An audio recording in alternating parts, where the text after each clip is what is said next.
Welcome to the Film Vault. Today we're diving into one of the most mind-bending, paradoxical thrillers ever put to screen. A film that dares to challenge our understanding of time, fate, and the inescapable weight of our past choices. This is a story of crime, consequence, and an impossible loop that traps its characters in a prison beyond time itself. It all begins in a quiet roadside diner. Two siblings, Joseph and Sydney, meet after some time apart. Not long ago, they pulled off a daring robbery together, securing a staggering $7 million. Joseph arrives carrying the fortune in a large duffel bag, while Sydney, desperate to right the wrongs of her past, hopes this money will finally allow her to start over, to escape the mistakes that have haunted her and provide for her daughter, Steph. But first, they need to disappear. Joseph insists he knows the perfect hideout. Just as they're about to set their plans in motion, the wail of police sirens cuts through the air. They bolt from the diner, disappearing into the woods, a hidden refuge. Their escape leads them deep into unfamiliar territory, ditching their clothes in a swamp to erase any trace of their whereabouts. Joseph has made arrangements for them to stay at an abandoned country house, a place long forgotten, with secrets buried deep within its walls. But just as they approach, they realize they are not alone. A group of men loitering outside are firing rifles at empty bottles, using the land as their own personal shooting range. Sydney warns them off, brandishing a shotgun, but it's Joseph's sudden appearance that sends them running. With the threat gone, they step inside their supposed safe haven. The house is old, cluttered, and eerily neglected, but something about it feels off. As they explore, Joseph becomes fixated on a large clock in the living room. It's clear he knows more about this place than he's letting on. Just as they settle in, the dreaded sound of sirens returns. The police are close. Sydney wants to flee, but Joseph insists that the answer lies in the pantry. He moves to the old clock and begins turning its hands in a specific sequence. Sydney follows suit, adjusting other clocks around the house. The chimes echo through the empty rooms, and without hesitation, they step into the pantry and shut the door. A leap through time, thunder roars, lightning flashes, and then silence. Joseph pulls out an old notebook and instructs Sydney to dial a number on the antique rotary phone inside the pantry. He warns her to speak only the exact words written in the book and hang up immediately. Outside, the police voices grow closer. Sydney dials. She speaks. She hangs up. Everything goes dark. When Joseph opens the door, the world has changed. The once filthy house is now pristine.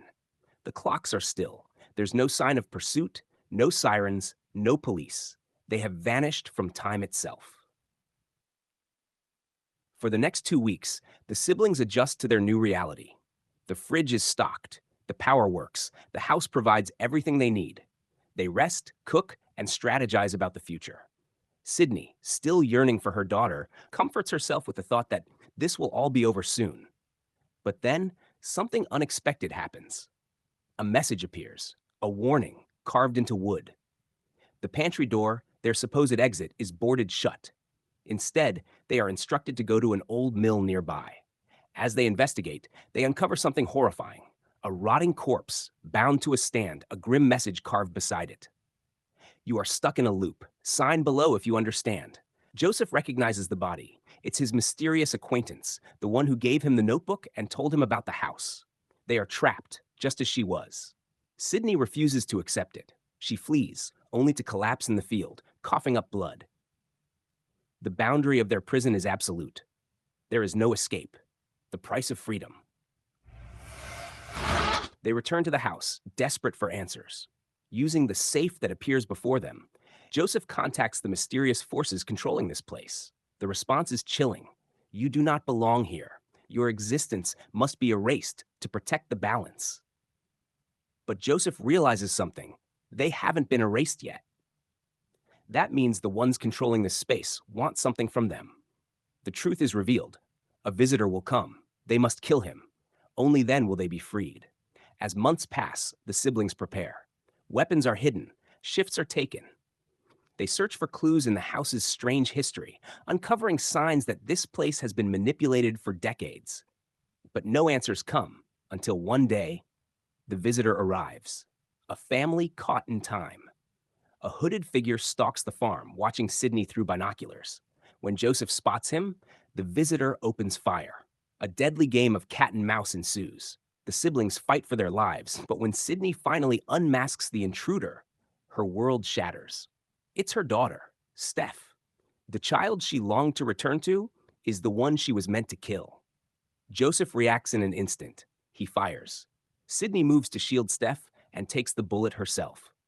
As she lies dying, Joseph watches in horror as Steph disappears through the pantry door, vanishing into time. The eternal cycle. Joseph, alone and desperate, reports the intruder's death to the strangers. He waits at the mill and is transported elsewhere. He meets those who have been pulling the strings, demanding answers, but there are none. They offer only one thing: another chance. Joseph is sent back to the very beginning: the diner, the meeting, the bag of money. He has lived this cycle before. He knows how it ends. So this time, he does the only thing that might break the loop. He begs Sidney to shoot him. If she kills him now, she can take the money, return to Steph, and escape this cursed fate. She pulls the trigger, and the cycle resets once more. No answers, no escape. This is a film that refuses to explain itself.